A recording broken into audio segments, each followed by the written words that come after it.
ada keutamaan sendiri bagi orang yang tabkir. Tabkir itu lebih cepat datang, ya, di awal, walaupun belum ada orang di masjid. Sebagaimana sudah kita jelaskan tadi. Nah ini mereka tergantung kadar keikhlasannya dan bagaimana Allah nanti menilai, ya, kapan dia akan dikasih. Ya. Seperti bersedekah dengan seekor unta, kemudian sapi, domba, ayam atau burung, juga telur. Intinya bagaimana teman-teman sekarang kita lebih cepat ke masjid.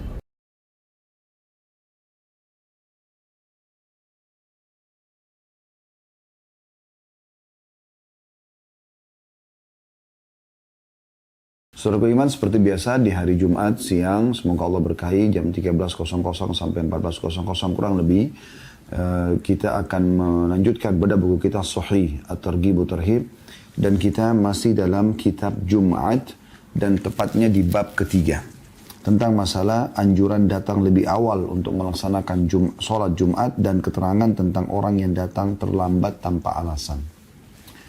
Hadits pertama dalam bab ini ada 1A, 1B, 1C, dan 1D. Ini berarti ada 4 riwayat dalam satu nomor urutan, yaitu urutan dari awal belajar 708. Ini hadis pertama dalam bab kita. 1A-nya dengan sanad sahih, saya langsung bacakan saja.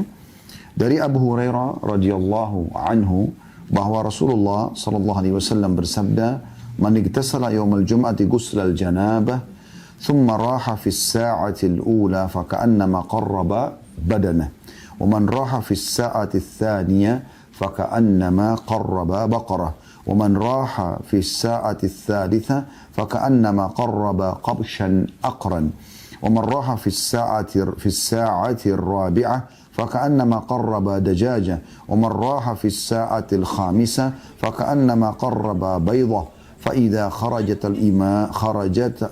الإمام حضرت الملائكة يستمعون الذكر." Artinya, barang siapa yang mandi pada hari Jumat sebagaimana mandi junub, kemudian berangkat pada waktu awal untuk menghadiri sholat Jumat, maka seolah-olah dia berkorban seekor unta atau unta. Barang siapa yang berangkat pada waktu yang kedua, maka seolah-olah dia berkorban seekor sapi. Barang siapa yang berangkat di waktu yang ketiga, maka seolah-olah dia berkorban dengan seekor kambing jantan bertanduk. Dan barang siapa yang berangkat pada waktu keempat, maka seolah-olah dia berkorban dengan seekor ayam. Dan barang siapa yang datang di waktu yang kelima, maka seolah-olah dia berkorban dengan sebutir telur. Jika imam telah keluar atau naik mimbar, maka para malaikat hadir mendengarkan zikir ataupun khutbah. Hadis ini sahih diriwayatkan oleh Malik, Bukhari, Muslim, Abu Dawud, Tirmidzi, An-Nasai, dan Ibnu Majah.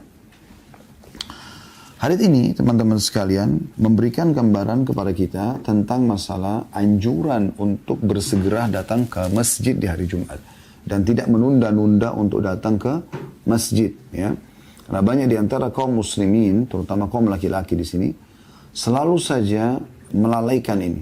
Mereka berlama-lama di rumahnya, di ruangan kantornya, dan tidak bersegera datang dengan titah atau alasan bahwasanya, ya, atau dengan dengan alasan kalau khatib belum ada, masjid masih kosong misalnya. Padahal sebenarnya hari Jumat ini hari yang sangat mulia, ya. Sampai kata Nabi SAW, "Khairu yawmin tala'at alaihi syams yawmul jum'ah." Hari yang paling baik terbitnya matahari itu adalah hari Jumat. Fihi khulika Adam, di hari itu Allah ciptakan Adam, wa fihi, ya, udkhilal jannah, pada hari itu dia dimasukkan ke dalam surga, wa fihi ukhrija minha, dan pada saat itu juga dikeluarkan dari surga. Dalam hadis yang lain, pada hari itu Allah ciptakan Adam, pada hari itu Allah wafatkan, pada hari itu tiupan sangkakala, pada hari itu diwafatkan makhluk-makhluk menjelang hari kiamat, gitu ya.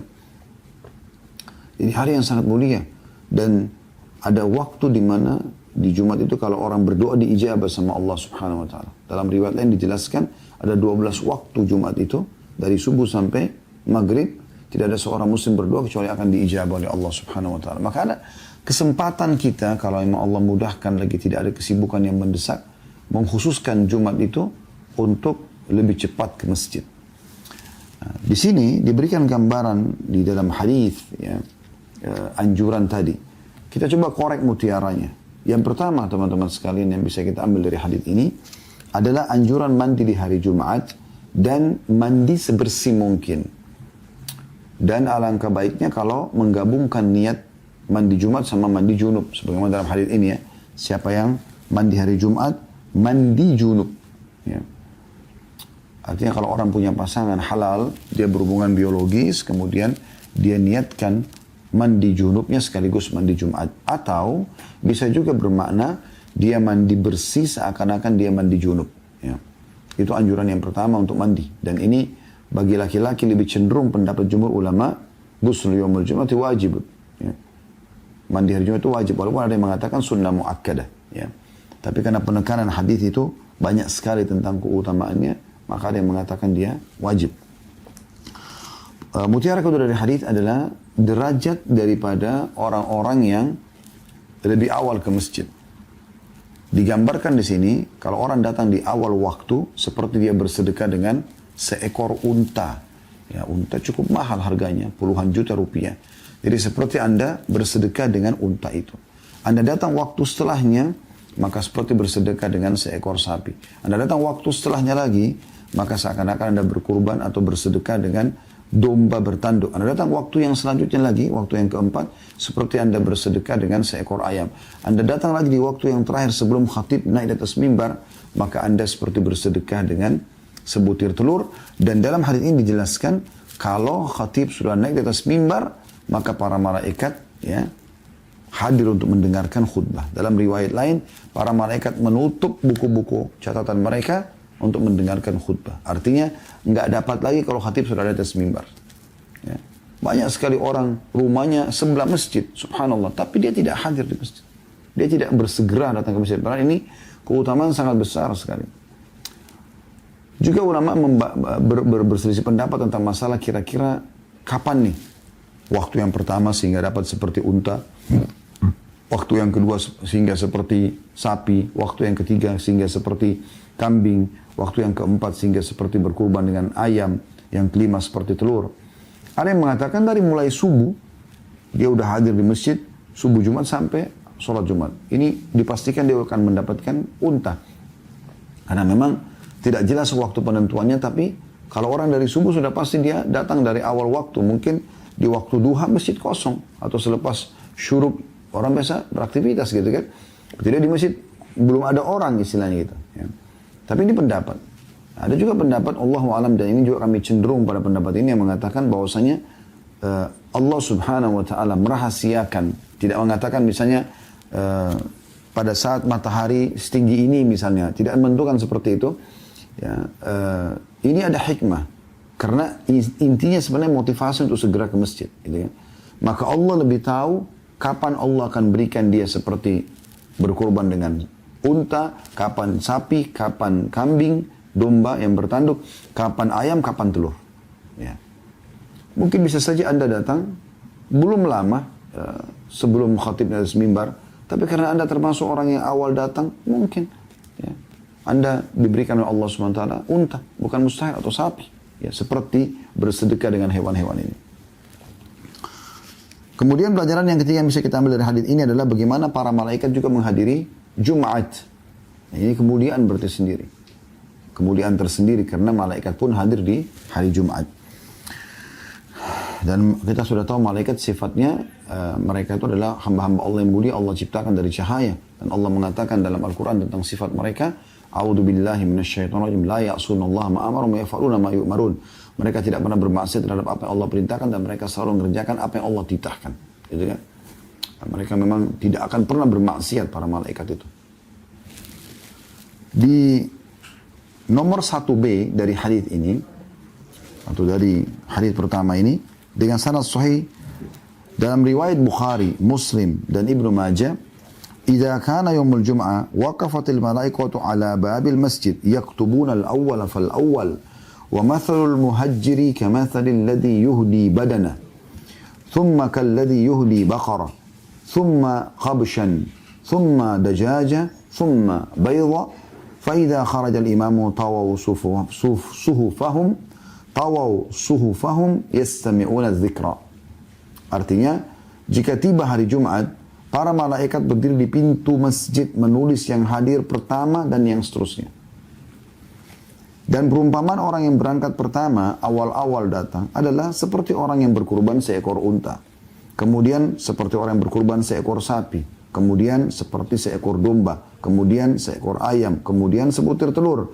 Jika imam telah keluar atau naik mimbar, maka mereka menutup buku catatan dan menyimak zikir atau khutbah. Hadis ini diriwayatkan Ibnu Khuzaimah dalam Sahihnya. Ya. Dari hadis ini, makanya tadi Al-Mundhiri masih memasukkan di nomor yang sama, di nomor 1, karena mirip hadisnya ya. Hanya saja di sini ya, ada tambahan kalau para malaikat yang mencatat orang-orang datang awal demi awal itu ada di depan-depan pintu masjid. Ya. Dan dari sini berarti anjuran orang juga masuk ke dalam masjid. Ya. Bukan Anda tunggu di luar. Karena malaikat berdiri di depan pintu masjid artinya dia mencatat orang yang masuk ke dalam masjid. Melewatin mereka. Gitu. Bukan orang yang nongkrong di luar.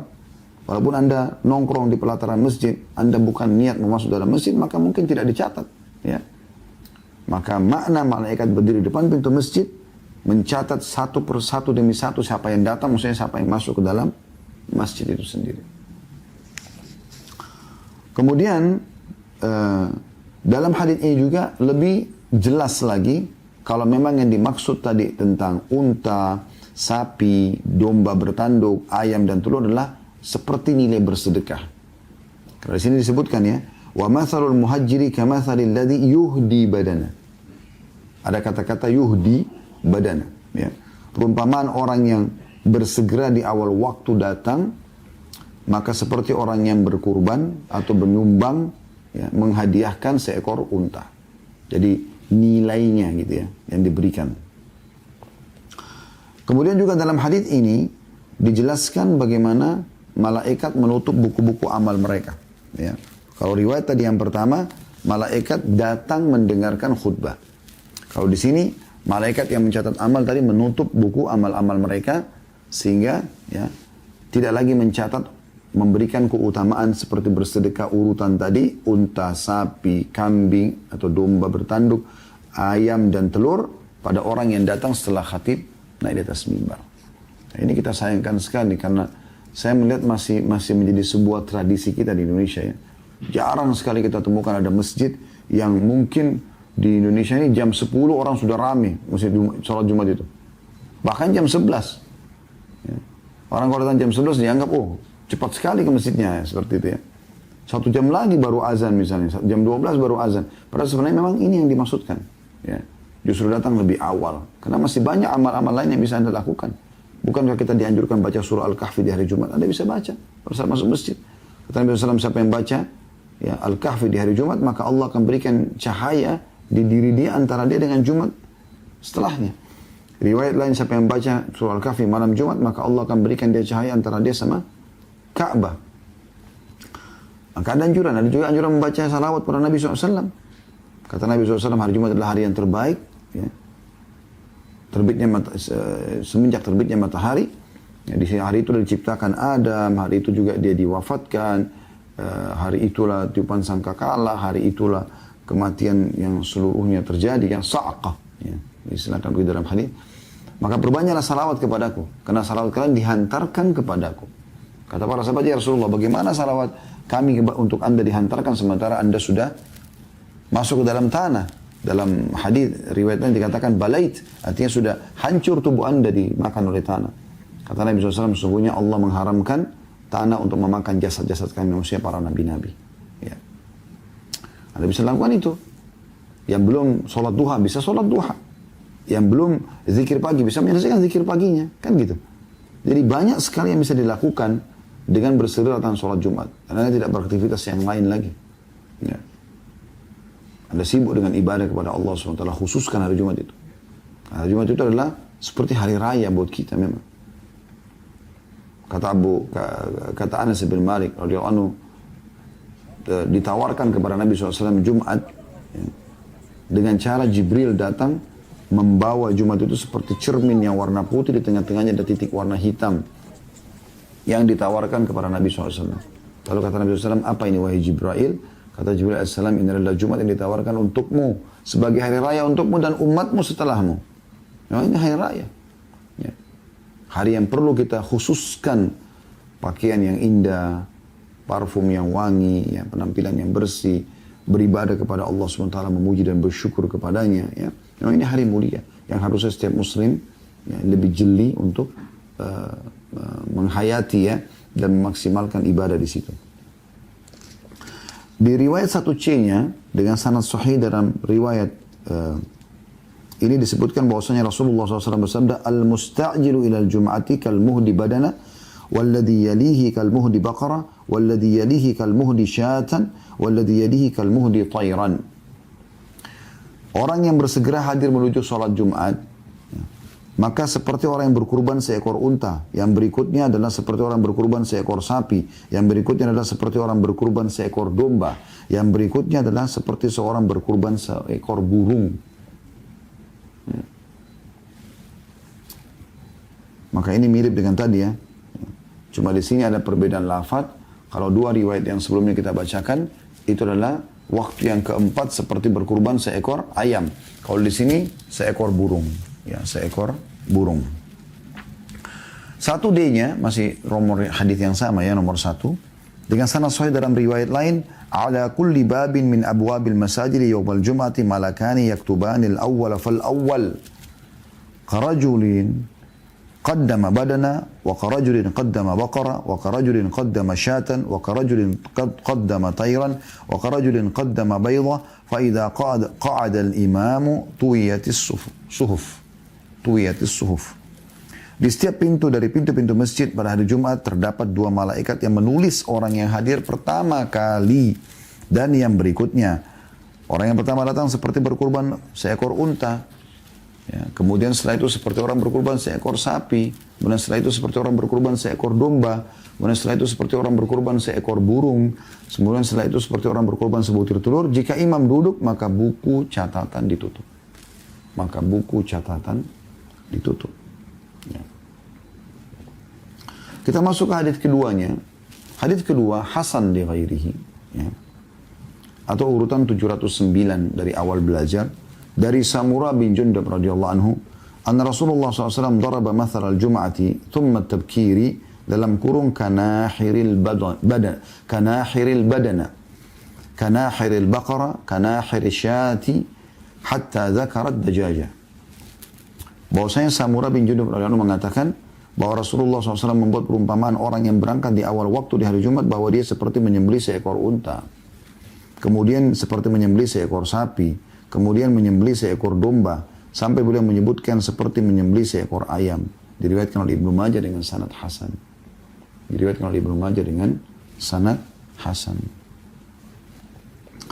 Hadis ini mirip dengan tadi ya, cuma memang berbeda riwayat saja. Jadi kita tidak tambahkan apa-apa di sini. Intinya anjuran untuk mempercepat menuju ke masjid. Kita masuk langsung ke hadis ketiga. Ada 3A sama 3B. Urutan 710 dari awal belajar. Berbunyi dari Abu Umamah radhiyallahu anhu. Dia berkata, Rasulullah SAW bersabda, taq'udul malaikatu yawmal jum'ati ala abwabil masajid ma'ahumus suhufa yaktubunan nas. Fa idza kharaja al-imamu tuwiyatis suhuf. Qulna ya Aba Umama alaysa liman ja'a ba'da khurujil imami jum'ah? Qala bala walakin laysa mimman yuktabu fis suhuf. Para malaikat duduk pada hari Jumat di pintu-pintu masjid dengan membawa catatan ya, atau membawa buku catatan. Mereka menulis orang-orang yang hadir. Jika imam telah keluar atau naik mimbar maka catatan-catatan itu ditutup. Aku berkata, wahai Abu Umama, bukankah orang yang hadir setelah imam keluar naik mimbar mendapatkan sholat Jumat? Maka kata Abu Umamah, benar, akan tetapi dia tidak termasuk yang ditulis di buku catatan para malaikat tersebut. Dia termasuk, ya, tidak termasuk yang ditulis di buku catatan para malaikat tersebut. Hadis ini riwayat Ahmad dan juga At-Tabarani. Di 3B-nya dengan sanad hasan sahih dalam riwayat Imam Ahmad, aku mendengarkan Rasulullah SAW bersabda, تقعد الملائكة على أبواب المساجد فيكتبون الأول والثاني والثالث حتى إذا خرج الإمام رفعت الصحف. Para malaikat duduk di pintu-pintu masjid, mereka menulis orang yang hadir pertama, kedua, dan ketiga. Sehingga ketika imam telah keluar atau naik mimbar, maka buku catatan diangkat. Ini semua hadis-hadis yang Hasan, ya. Hasan yang tadi riwayat 3A-nya Hasan, riwayat 3B-nya Hasan sahih. Kedua buah riwayat ini menguatkan riwayat yang sebelumnya yang sudah kita jelaskan, teman-teman sekalian, yang 1 dan 2, tentang masalah bagaimana para malaikat hadir di Jumat itu kemudian menulis, Allah perintahkan menulis dan memberikan catatan di buku amal tambahan mereka selain sholat Jumat, ya, selain mendengarkan khutbah. Ada keutamaan sendiri bagi orang yang tabkir. Tabkir itu lebih cepat datang, ya, di awal, walaupun belum ada orang di masjid. Sebagaimana sudah kita jelaskan tadi. Nah ini mereka tergantung kadar keikhlasannya dan bagaimana Allah nanti menilai, ya, kapan dia akan dikasih, ya, seperti bersedekah dengan seekor unta, kemudian sapi, domba, ayam atau burung, juga telur.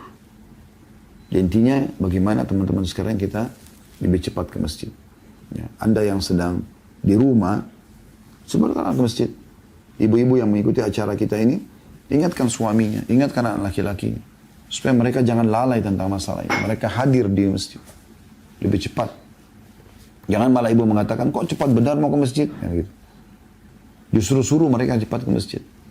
Kalau ibu menjadi motivatornya, maka secara otomatis ibu akan dapat pahala juga. Mereka laksanakan, ibu dapat pahala, ibu juga ikut dapat pahala gitu. Ya. Kemudian juga kita bisa lihat di sini orang yang hadir Jumat dapat pahala Jumatnya. Kalau datang telat misalnya setelah khatib di atas mimbar, mereka dapat pahalanya. Sholatnya dapat pahala. Karena ulama hampir semua sepakat mengatakan orang yang datang pada saat di rakaat pertama sholat Jumat, dia masih sempat takbir, dia dapat Jumat. Sholat Jumatnya maksudnya. Kalau orang dapat sholat Jumat itu di rakaat kedua setelah imam bangun dari ruku, Allah sami Allah liman hamidah, baru dia datang takbir, maka di sini dia niatkan sholat duhur. Jadi setelah salam imam, dia lanjutkan 4 rakaat. Ya. Tapi dia tidak dapat tadi.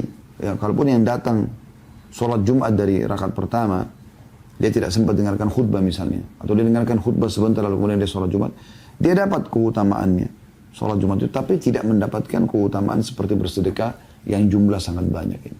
Puluhan juta setiap Jumat. Dari mana kita bisa dapatkan duit sebanyak ini teman-teman sekalian? Tidak semua orang miliki. Satu ekor unta yang bagus itu bisa 50 juta, bisa 70 juta.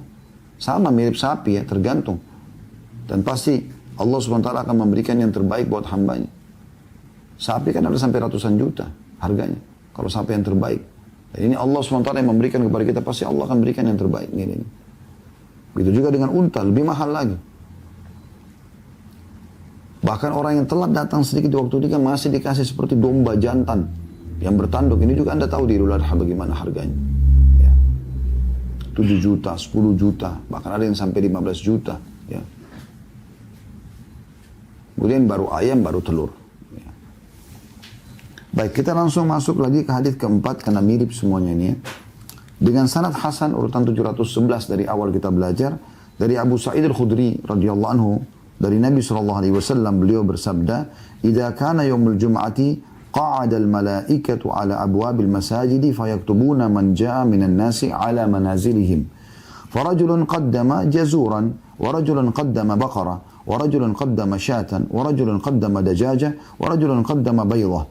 Qala fa idza adzana al-mu'adzinu wa jalasa al-imamu 'ala al-minbari tuwiyat as-suhuf wa dakhalu al-masjida yastami'una adh-dhikra." Di hari Jumat para malaikat dulu di pintu-pintu masjid. Mereka menulis orang yang datang menurut dalam kurung jarak rumah mereka. Ada orang yang seperti berkurban seekor unta, ada orang yang berkurban seperti sapi, ada orang yang berkurban seperti domba, ada orang yang berkurban seperti ayam, ada yang berkurban seperti sebutir telur. Beliau SAW melanjutkan, ya, jika muadzin mengumandangkan azan dan imam duduk di atas mimbar, maka buku catatan ditutup dan mereka masuk masjid untuk mendengarkan zikir atau khutbah. Hadis ini diriwayatkan Ahmad dengan sanad hasan. Dengan sanad hasan. Dari hadis ini sama ya, kita bisa ambil pelajaran teman-teman sekalian bagaimana ya para malaikat ada hadir di Jumat sebagaimana sudah kita jelaskan tadi, dan mereka berada di pintu-pintu masjid mencatat orang-orang yang masuk ke dalam masjid. menghadiri lokasi tempat sholat. Tentu orang yang datang telat, masjid sudah penuh, dan memang khatib belum naik di atas mimbar, mereka terpaksa di teras masjid, itu juga dicatat. Ya. Tapi ini maksudnya yang awal-awal datang. Anda masih lihat masjid kosong, jangan di luar masjid. Anda masuk dalam masjid supaya pastikan diri Anda memang mendapatkan keutamaan ini. Kemudian juga di sini ada tambahan dari yang penekanan sebenarnya, bukan tambahan ya, penekanan bahwasanya memang malaikat pun setelah selesai khatib di atas mimbar, mereka masuk ke dalam masjid. Walaupun masjid itu sudah penuh safnya, tetap malaikat Allah SWT izinkan dengan hikmahnya. Kita tidak tahu di mana posisi pasnya, tapi mereka datang untuk mendengarkan khutbah juga. Dan ini pelajaran teman-teman sekalian bahwasanya khutbah itu dianjurkan untuk didengar. Jangan tidak didengar. Anda ngerti atau tidak ngerti bahasanya. Ya. Anda sibuk atau tidak, tetap harus Anda dengarkan. Tidak boleh. Oleh karena itu, longkan fikiran hati kita untuk mendengarkan khutbah. Materi sudah pernah Anda dengar atau tidak, tetap aja Anda dengarkan. Khatibnya suaranya keras atau tidak, Anda berusaha dengarkan. Karena memang ada perintah untuk mendengar itu. Fastama'a wa ansad. Mendengar dan fokus gitu. Ya. Kemarin, kalau tidak salah di Jumat yang lalu ada yang bertanya, bagaimana kalau orang tidak mengerti apa yang diucapkan? Atau mungkin tidak mengerti yang diucapkan oleh khatib karena dalam bahasa daerah, atau Anda berada di satu negeri, Anda di Afrika misalnya tidak mengerti bahasanya. Bagaimana kira-kira kondisinya? Ya. Apakah kita bisa sibukkan diri dengan berzikir? Kami sudah tanyakan kepada Syekh Ziyad hafizahullah di Jordan, beliau mengatakan biarpun tidak mengerti, tetap dengar. Ya. Berusaha untuk mendengar karena perintah mendengar ini ada. Kemudian ada hadis yang sangat mulia, dan hadis ini menekankan apa yang baru kita sampaikan tadi ya. Masih di bab yang sama, hadis nomor 5 kita. Saya berharap ini sampai ke semua kuping laki-laki muslim, ya, terutama di Indonesia dan di seluruh dunia. Hadis ini jangan disia-siakan ya. Terlalu mahal nilainya gitu. Hadis ini hadis yang sahih. Bagi yang pegang bukunya, di nomor 5 dalam bab kita ini, urutan 712 dari awal kita belajar. Hadis diriwayatkan oleh An-Nasai dari hadis Abu Hurairah radhiyallahu anhu. Dan juga ada hadis diriwayatkan oleh Abdullah bin Amr radhiyallahu anhuma dari Nabi SAW. Beliau bersabda, man gassala wagtasal, wadana wabtakar, waqtaraba wastama' kana lahu bikulli khutwatin yakhtuha qiyamu sanatin wa siyamuha. Barang siapa yang membasuh kepalanya dan mandi, mendekat dan berangkat di awal waktu, mendekat dan menyimak, mendengar dan menyimak khutbah, maka dengan setiap langkah yang diayunkannya dia meraih pahala sholat malam dan puasa 1 tahun. 1 tahun. Ini bukan main-main hadis ini. Terlalu mulia, terlalu besar sekali keutamaannya. Situ juga ada disebutkan begitu pula ini, atau ia telah disebutkan di hadis nomor 690 ya. Kalau kita kembali ke hadis nomor 690, ada penyebutan juga masalah ini. Saya bacakan kembali, kalau teman-teman yang pegang bukunya bisa kembali ke hadis nomor 690 untuk menguatkan bahasan kita ini. Di halaman 95 ya. Dari Aus bin Aus Al-Thaqafi radhiyallahu anhu, dia berkata, aku mendengarkan Rasulullah SAW bersabda, man gassala yawmal jum'ati wa gtasal wa bakkara wa abtakar wa masya wa lam yarkab wa dana minal imami fastama' wa lam yalgu kana lahu bi kulli khutwatin amalu sana ajruha siyamiha wa qiyamiha. Barang siapa yang membasuh ya, pada hari Jumat dan mandi, artinya mandi yang bersih, mendapatkan awal khutbah dan datang di awal waktu, berjalan dan tidak berkendaraan, mendekat kepada imam lalu menyimak, fokus ya.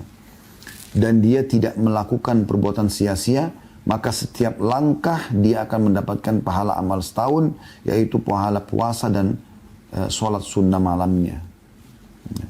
Jadi ini yang luar biasa ya. Di situ ada, sudah pernah kita bahas di penjelasan hadits nomor 691 ya. Potongan sabda Nabi SAW, kata Al-Khattabi rahimahullah, Gassala waqtasal wa bakkara wabtakar. Orang-orang berselisih makna di sini. Di antara mereka ada yang berpendapat bahwasanya ia termasuk ucapan yang semakna. Maksudnya mandi dan segera datang gitu ya. Dan dikatakan dengan maksud penegasan tanpa ada perbedaan arti walaupun terdapat perbedaan lafaz. Gassala waqtasal. Ya. Pendapat ini berkata, lihatlah sabdanya dalam hadis ini, dia berjalan dan tidak berkendaraan. Maknanya sama bukan? Pendapat ini dianut oleh Al-Athram, temannya Imam Ahmad. Sebagian lagi ada yang berkata ucapan gassala artinya adalah membasuh kepala secara khusus. Membersihkan rambut. Kan ada orang mandi tidak basahin kepala kan? Nah itu. Jadi gassala mencuci rambut dipastikan. Hal itu karena orang-orang Arab mempunyai rambut yang panjang dan untuk membasuhnya membutuhkan usaha tersendiri. Maka membasuh kepala disebut ya secara tersendiri karena itu. Maksudnya gassalain dipakai lafaz itu sendiri. Ini adalah pendapat Makhul, salah satu ulama tabi'in. Sedangkan ucapan iktisal adalah membasuh seluruh tubuh. Ya. Sebagian lagi mereka mengklaim bahwa gassala berarti menyetubui istrinya sebelum berangkat ke sholat Jumat karena itu membuatnya lebih mengendalikan diri dan lebih menjaga pandangan di jalan. Sehingga dia mandi junub gitu ya. Sementara ucapan bakkara wabtakar, sebagian mengatakan makna bakkara artinya mendapatkan awal khutbah dan ibtakar adalah hadir tepat waktu. Ya. Ibnu Ambari berkata, makna bakkara adalah bersedekah sebelum berangkat. Landasannya adalah hadis yang diriwayatkan dari Rasulullah SAW, bakiru bis sadaqati fa innal bala'a la yatakhattaha. Bersegera melakukan sedekah karena ujian tidak akan melangkahinya. Al-Hafidh Ibn Khuzaimah berkata, barang siapa yang berpendapat tentang hadis gassala waqtasal, yakni dengan sin ditasydidkan, gassala, ya, maknanya adalah menyetubui. Maka dia menyebabkan wajibnya mandi atas istri atau hamba sahayanya dan dia sendiri. Dan barang siapa yang berpendapat gassala tanpa tasydid, ya, maka maksudnya adalah mencuci kepala dan iktisal adalah memandikan seluruh badan berdasarkan riwayat Taus dan Ibnu Abbas. Ya. Baik, kita kembali kepada hadis kita, kembali ke halaman 114 ya. Dari hadis ini kita ambil pelajaran pertama, nomor 5 ini, potongan pertama hadis, man gassala waqtasal. Kita sudah panjang lebar tadi bacakan pendapat ulama. Gassala lebih cenderung pendapat ulama adalah mencuci kepala secara khusus, ya, sebersih mungkin, sewangi mungkin ya kalau kita sekarang pakai sampo, ya. Waqtasal dan membasuh seluruh tubuh. Ini pendapat yang paling umum dipegangi oleh para ulama. Ya. Walaupun ada pendapat ulama yang mengatakan tadi, makna gassala adalah mandi junub dari hasil hubungan biologis halal suami istri. Ini juga sejalan dengan hadis yang lain. Tadi sudah kita bacakan hadisnya. Siapa yang mandi hari Jumat seperti mandi janabah. Nah ini berarti ada anjuran memang interaksi biologis kemudian mandi. Nah, ini juga pendapat boleh dipegangi. Ya. Bagi yang bujang yang belum punya pasangan ya sudah berarti dia niat mandi membasuh kepala yang bersih gitu kan dan juga badannya. Ada juga pendapat tadi mengatakan ya kalau gassala waqtasal maknanya sama yaitu mandi intinya itu. Kemudian potongan yang kedua wadana wabtakar artinya mendekat dan berangkat di awal waktu. Jadi jangan datang tunggu di luar masjid, nggak masuk ke dalam. Ya. Dan juga di awal waktu, maksudnya di awal-awal waktu Anda masih leluasa pilih tempat, masih kosong masjid. Anda kalau ada di Masjid Haram Mekah, di Masjid Nabawi Madinah, di Masjid Aqsa Palestina, Anda kalau datang setengah jam sebelum Jumat tidak dapat tempat di depan, udah di luar semua, pelataran. Bukan setengah jam, 40 menit mungkin. Ya. Bahkan 1 jam.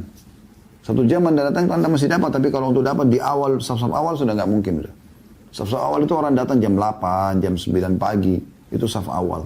3 saf pertama, 5 saf pertama, 10 saf pertama itu. Kalau setelahnya Anda datang sudah nggak dapat tempat. Karena orang fahamnya masalah ini. Kemudian waqtaraba jadi itu yang faedah yang kedua. Faedah yang ketiga adalah waqtaraba wastama'. Lalu kemudian dia mendekat supaya dia bisa mendengar. Nah ini yang tadi sudah kita titik beratkan, mendengar di sini dalam arti kata Coba mendengar apa yang disampaikan, walaupun dia tidak mengerti. Ya. Apalagi kalau dia mengerti, anjurannya lebih tegas, supaya dia dengar benar-benar. Maka kalau dia lakukan 3 hal ini, dia mandi yang bersih, ya. Kemudian dia bersegera datang, ya. Kemudian dia mendengar dan dekat dengan imam supaya dia bisa tahu apa yang disampaikan. Kalau sekarang alhamdulillah ada pengeras suara, maka bayangkan teman-teman, dia akan dapat setiap langkah kakinya, 1 langkah kaki, itu amal puasa 365 hari, dan sholat malam 360 hari non-stop, 365 hari, 1 tahun. 1 tahun puasa, 1 tahun, ya, sholat malam. Ini bukan hal yang gampang, ya. Anda coba hitung, kalau Anda keluar dari rumah Anda menuju ke masjid, walaupun berhadapan, saya pernah kontrak rumah dulu beberapa tahun lalu, ya, sebelum Allah amanahkan ada rumah di kota Makassar. Saya ngontrak rumah, di depan kami cuma seberang jalan saja, ukuran 2 mobil. Seberang jalan, udah masjid langsung. Ya. Saya melangkah dari depan pintu kontrakan itu ke pintu masjid itu 50 langkah. Kalau saya tidak salah hitung, tapi saya ingat saya 50 langkah. Itu luar biasa. 50 langkah itu betul-betul masjid depan mata ya. Bagaimana kalau masjidnya sedikit jauh gitu? Tidak salahnya Anda hitung langkah Anda supaya Anda tahu. Karena kalau 50 langkah berarti 50 tahun Anda dapat pahala sholat malam non-stop. Ya. Dan puasa non-stop. 50 tahun. Kalau 100 langkah berarti 100 tahun. 200 langkah berarti 200 tahun. Begitu seterusnya. Itu kan luar biasa itu. Ini hadis yang luar biasa yang harus diperhatikan, dan hadis yang terakhir kita bahas sebelum iklan kita, yaitu hadis nomor 6, Hasan li ghairihi, urutan 713 dari awal belajar, dari Samura radhiyallahu anhu, dia berkata, Rasulullah SAW bersabda, "Uhdurul jum'ah wadnu minal imam, fa innar rajula la yakuna min ahlil jannah, fa yata'akhkhar, fayuakhira 'anil jannah, wa innahu la min ahliha." Hadirilah Jumat, ayo jangan sampai ada yang tidak hadir. Mendekatlah kepada imam, berada di saf-saf awal. Sesungguhnya seseorang laki-laki benar-benar termasuk penduduk surga, lalu dia terlambat atau karena duduk di belakang, maka dia dibelakangkan juga masuk ke dalam surga. Padahal sebenarnya dia termasuk penghuni surga. Hadis ini hadis hasan di ghairihi, menjadi hasan dikuatkan dengan riwayat-riwayat lain, dan ini diriwayatkan oleh Tabarani, Al-Asbahani, dan yang lain-lainnya. Hadis ini teman-teman memberikan gambaran kepada kita mirip dengan apa yang tadi kita tekankan, yaitu anjuran bersegera. Sekali lagi, bersegera ke masjid di hari Jumat, wahai bapak-bapak sekalian, ikhwas sekalian. Ibu-ibu ingatkan suaminya, anaknya, saudaranya, ayahnya, pamannya, siapa yang ada dekat dia, ingatkan agar segera ke masjid, supaya Anda juga ikut dapatkan pahala mereka. Gara-gara menerlambatkan datang ke Jumat, sengaja nunda-nunda, Allah juga terlambatkan masuk ke dalam surga. Ini luar biasa ini efeknya. Ya. Orang-orang sudah pada nikmati surganya, dia masih di luar, nunggu. Karena memang dia juga di luar nunggu Jumat dimulai baru dia mau masuk. Kadang-kadang bahkan tetap berdiri. Tunggu sampai sholat baru dia tebar sejadah, dia sholat di situ. Padahal dia punya kesempatan dari awal masuk ke dalam. Dan ini sudah cukup harusnya menggetarkan hati setiap orang beriman. Kalau orang sengaja menerlambatkan Jumatnya tanpa ada udzur, maka dia pun akan dilambatkan masuk surga, walaupun dia dasarnya penghuni surga.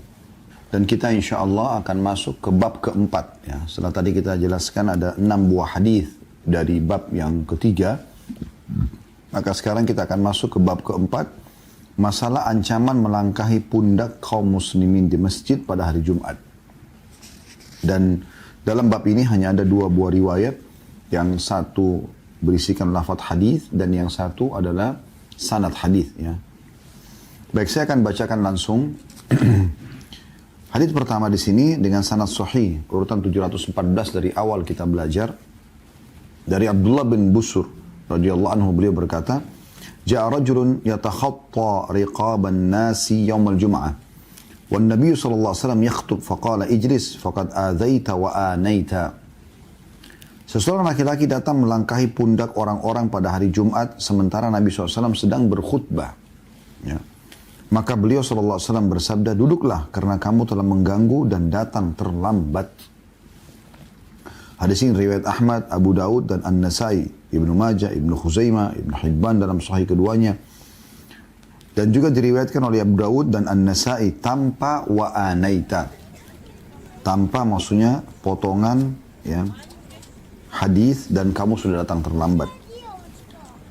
Serta dalam riwayat Ibnu Khuzaimah, faqad azaita wa uzita. Kamu telah mengganggu dan juga diganggu. Ya. Hadis ini, teman-teman sekalian, memberikan pelajaran kepada kita. Tentu saya langsung bacakan saja lafaz keduanya atau hadis nomor 2-nya ya, karena ini berupa periwayatan saja.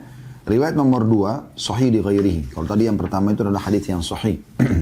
Kalau ini menjadi sahih karena dikuatkan riwayat-riwayat lain. Urutan 715 dari awal kita belajar, diriwayatkan pula oleh Ibnu Majah dari hadis Jabir bin Abdullah radhiyallahu anhuma, ya, yang sama. Kurang lebih mirip gitu.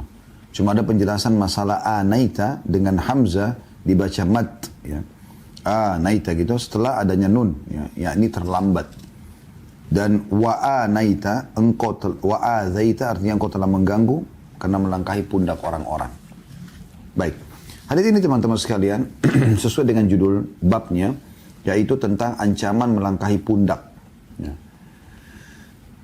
Mungkin ada orang, dia tahu tentang keutamaan tadi yang sudah kita sebutkan. Maksudnya datang, kemudian mendekati imam, kemudian mendengar apa yang diucapkan oleh imam gitu kan. Tapi dia datang telat. Masjid sudah penuh. Dia tidak mau kehilangan kesempatan, keutamaan, maka dia datang melewati pundak-pundak jemaah yang sudah ada. Nah di sini teman-teman sekalian ada larangan. Ada larangan. Kalau Anda mau, Anda datang lebih awal. Gitu kan? Kecuali keadaan-keadaan tertentu, misalnya memang ada tempat memang celah Anda lihat di situ, yang mungkin memang itu kosong, tapi itu pun tidak jarang sekali terjadi. Mungkin di saf pertama, saf kedua, saf ketiga, memang ada tempat yang bisa saja Anda dapat tempat itu pun tanpa melewati pundak orang-orang gitu. Ya. Anda coba saja melewatin saf umumnya, lalu Anda ke tempat itu. Ya. Karena di sebagian wilayah di tempat kita di Indonesia, mungkin mereka belum semuanya memahami tentang keutamaan saf-saf awal. Sehingga mereka tidak mau,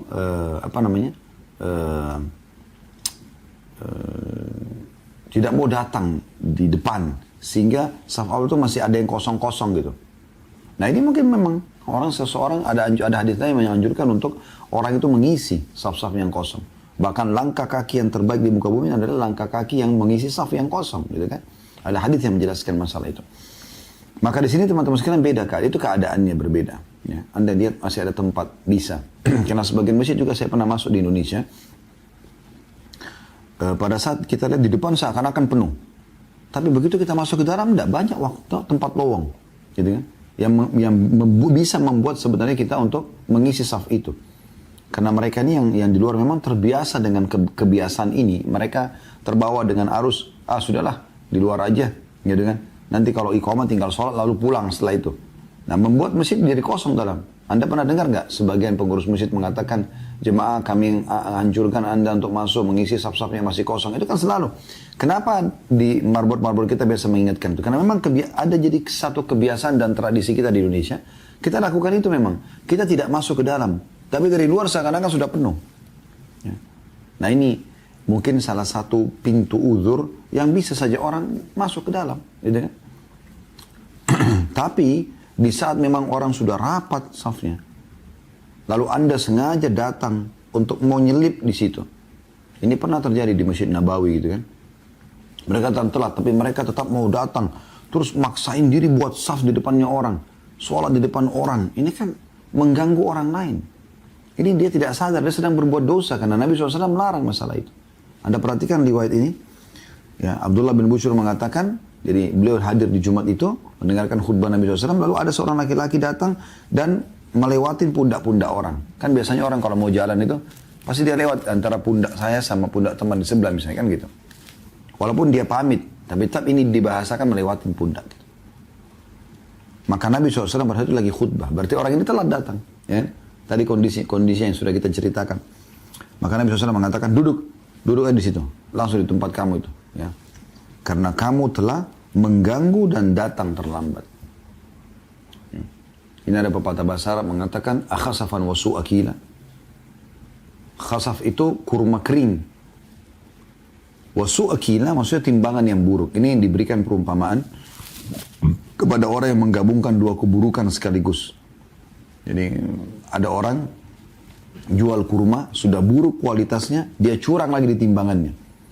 Maka perumpamaan ini, akhasafan wasu akila, apakah sudah kurma kering buruk, tambah lagi timbangannya buruk, gitu kan? Ini diberikan perumpamaan untuk semua perbuatan buruk yang orang lakukan, tapi bersatu dua perburukan dalam satu kegiatan gitu. Nah sama kasus ini. Maka Nabi SAW mengatakan, Fakat azaita wa anait. Kau udah nyakitin orang, ya, plus lagi datang terlambat. Artinya harusnya kau sadar, tunggu di luar aja. Jangan nyerobot masuk ke dalam. Ya. Kecuali kondisional tadi yang saya ceritakan. Anda memang lihat masjid masih kosong, ya. Anda bisa masuk dan Anda tidak mengganggu orang karena memang itu masih kosong gitu, ya. Itu berbeda. Tapi kalau sudah rapat, Anda jangan sama sekali masuk dan mengganggu orang. Di dalam riwayat yang lain tadi, Fakat azaita wa uzita. Kau telah menyakiti, mengganggu dan diganggu. Sebenarnya orang-orang akan sorotin semua dengan pandangan mata. Anda pernah lihat atau rasakan kalau laki-laki yang hadiri acara kita ini, kita lagi duduk sudah rapat, ada orang tiba-tiba nyelonong masuk, mau ngerobot masuk ke dalam. Pasti akan mata orang akan ke sana dan dia terganggu harusnya dengan itu. Ya. Kadang-kadang bahkan karena dia mau memaksakan diri masuk ke dalam saf, orang nggak mau kasih karena sudah sempit sekali, nggak mungkin. Walaupun ini tidak terjadi di Indonesia ya, karena memang justru terbalik, kita masih malas untuk masuk ke saf-saf awal. Tapi di masjid-masjid yang seperti Masjid Haram Mekah, Masjid Nabawi Madinah, orang karena mau kejar keutamaan, tapi dia tidak sadar kalau dia datang terlambat, dia tetap mau nyelonong, maksain diri, suruh orang geser untuk dia. Padahal sudah nggak mungkin, gitu, nggak mungkin kan. Dan orang yang tidak kasih tempat dia punya hak itu. Maka ini poin harus diperhatikan teman-teman sekalian. Jadi sesuai dengan judulnya, tidak boleh mengganggu orang yang sudah duduk. Ya. Tidak boleh mengganggu. Pelajaran yang kita ambil dari hadis adalah bagaimana Nabi SAW melarang orang melewati pundak-pundak orang yang sudah tersusun rapi di saf, yang sudah padat, ya, sementara dia datang terlambat. Juga ada larangan di sini untuk datang terlambat di dalam masjid.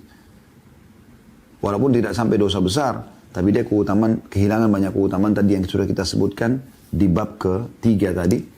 Tentang seperti orang sedekah, seekor unta, sapi, kambing, domba, ayam ataupun telur. Allahu a'lam.